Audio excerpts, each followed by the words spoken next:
jàpp ne moom moo mujj ci ndigal li nga xam ne liñ jot a nangu léegi ci kàddu yi Serigne Hassane ak Serigne Ibrahima Dia ak Serigne Fadilou maanaam ñoo ngi wax ne bu ci kanamee tuuti am na nu muy demee sama noonu ñoo dem fële ca Touba Jannatul Mahwa ngir yeewu fa mbooloo mi waaye gis nga liggéey bu am solo bi nga xam ne moo xew fii ci kàmb yi nga gis bil yi ni ñuy tibbee suuf si di ko indi ak camion yi tamit ni ñu rajo suuf di ko indi waaye ñoo ngi ciy liggéey bu am solo nga xam ne mbokk taal bi it ñoo ngi fi waaye dafa mel ne li ëpp ci liggéey bi moom instant yi machine yi ñoo koy def waaye liggéey bu am solo daal nemmeeku nañ ko fii ci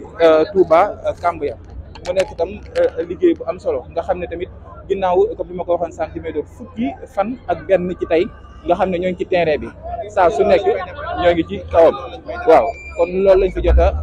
nemmeeku fii ci Touba Ngélémou mel na nag liggéey bi day wéy ndax léegi liñ jot a nemmeeku ci Serigne Hassane Fall nee na mënuñu ñoo yeewee wala ñoo yeewee ko moom ci ndigal si Mamadou Mountakha lay jógee kon jàpp nañ ne yeewu moom amatul waaye liggéey moom jàpp nañ ne tey ji bala ñoo jógee fii ci kàmb yi moom dina mat sëkk amaana nag ñu yeewee fii wala ñu dem fële ca Touba Jannatul Mahwa yeewee fa loolu moom ñoo ngi ciy xaar ndigalu suuf bi incha allah rabbi kon xam naa ne ci kanam tuuti dinañ topp liggéey bi lépp lu ci xamaat rek nañ ci ñëwaat yéen incha allah ci kanam incha allah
la